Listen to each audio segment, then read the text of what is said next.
Hello, everyone. It's been 2 weeks since the Premier League was done, and we all have a little lull we feel in our lives now, right?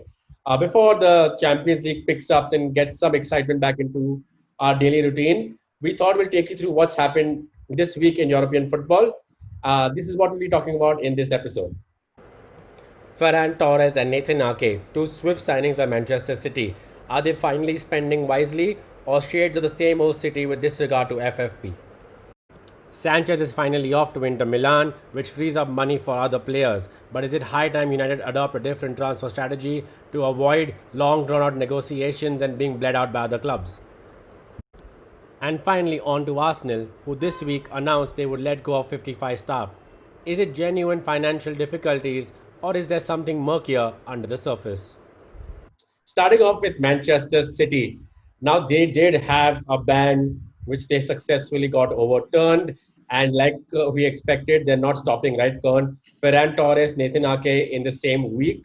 Yes, you can argue that it's been offset by the departure of Leroy Sané, but something's not really sitting right, is it?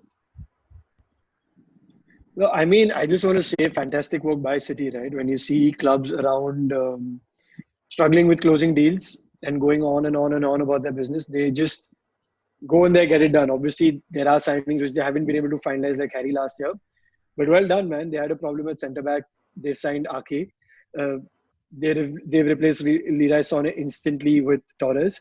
So on that front, I think well done, man. City, man. Although it is worth mentioning that Eric Garcia might want to. Seems like he wants to move to Right. Barcelona now. So that's a big development around this. So are they going to look for another replacement for him as well? Who knows with City, man? Like who knows? Yeah, I mean, you can argue that maybe they knew Eric Garcia didn't want to stay around, which is why they were okay spending even 40 million on Nathan Ake. A little expensive, but maybe in hindsight, for City standards, spending on a defensive line, maybe not that much. Looking at what they spent on Cancelo and Walker and everyone else earlier, right? Um, I do think that Eric Garcia actually was a really good, solid centre back in the few games we did see him in. And at 30 million is what they're asking from the likes of Barcelona. Wouldn't mind United going for it, maybe a good squad player to keep since we are struggling ourselves. The youth maybe is not ready. I don't know. Not saying I'm 100% for it. 30 million nowadays is change even in COVID times. But maybe it's not. We'll get to that later up in this episode. Coming to teams and not taking through or not finishing up the transfer business quickly or letting it go on too long, Manchester United. We'll first look at Sanchez. Oh man, I'm just finally happy that the saga is over. But my problem with this thing again is, we're twisting, or at least United fans are looking to twist it around by saying, oh, we've saved X millions on his wages over the next few years. But that's not how it works. When you have a player like Sanchez, you make money off of his sale. Look at how Dortmund have held us right now, saying that you complete the deal by this time or you're done, you're not getting him. We had Inter Milan on the ropes because we knew they wanted Sanchez by that Europa deadline, Right. right?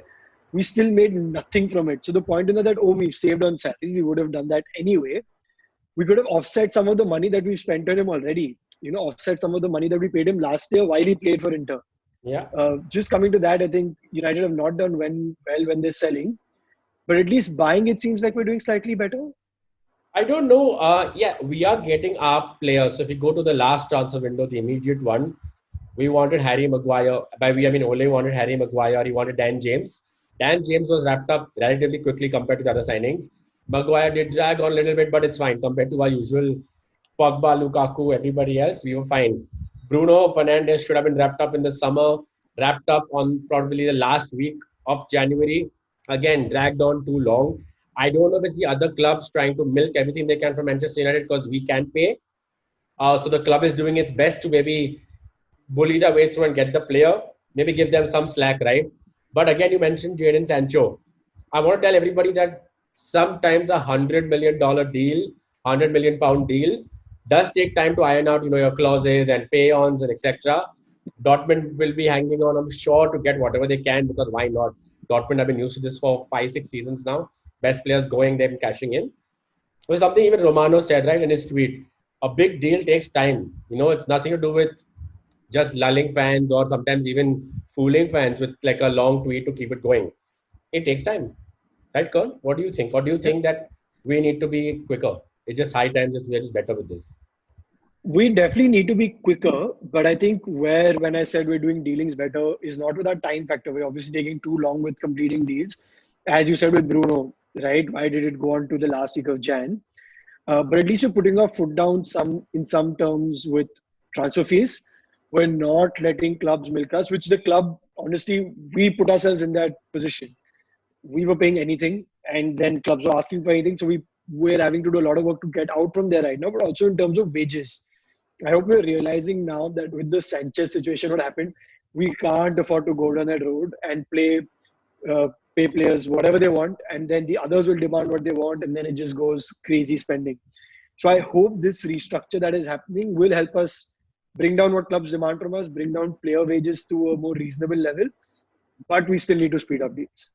Correct. I mean, in terms of Sanchez specifically, it was done to keep him away from Man City because at that time they figured if Sanchez would go to City, they would be almost untouchable. And United wanted to desperately take a player away from City, right?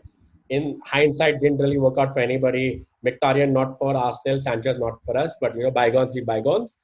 Coming into, since I said Mkhitaryan, coming into Arsenal now, little controversy this week. They're proposing 55 staff members or make them redundant. It's not been 100% done yet. They're in a 30-day consultancy phase as of now. They mentioned it is because despite the players and Arteta taking, about under 15% pay cut, which they agreed earlier this year, even the board has taken a third of a salary cut. They're now saying that it's not going to be enough, looking at the fact that fans don't come in, which is true for all the clubs, right, in Europe right now, around the world. Fans not coming in, match revenues have gone down, TV rights also have been renegotiated. So I understand that clubs are hit hard. But the fact that you're even considering this, even if it doesn't happen, Con, I think it's wrong. It's completely wrong, man. And you look at decisions that happened earlier on. I mean, they saw the kind of backlash that Liverpool got. Liverpool still is different because they were they proposed a furlough, which meant that the staff still get 80% of their pay, which is that their pay was coming from the government rather than from the club itself, which itself got a huge thing. Now with Arsenal's plan, what will happen is the staff don't have a job at all. They don't get any sort of their pay from Correct. anywhere. Correct. So it's a terrible decision. It's absolutely unimaginable when you have multi-billionaire owners. I mean, you're paying salaries of 300,000, 400,000 pounds a week to players like Ozil.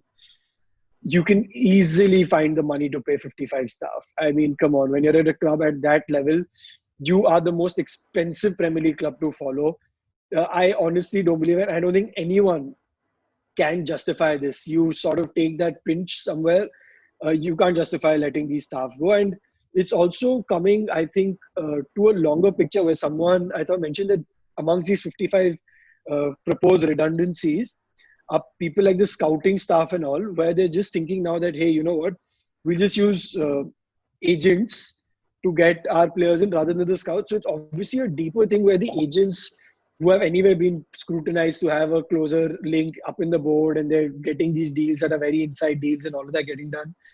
Clearly, there is a lot wrong with Arsenal Football Club right now.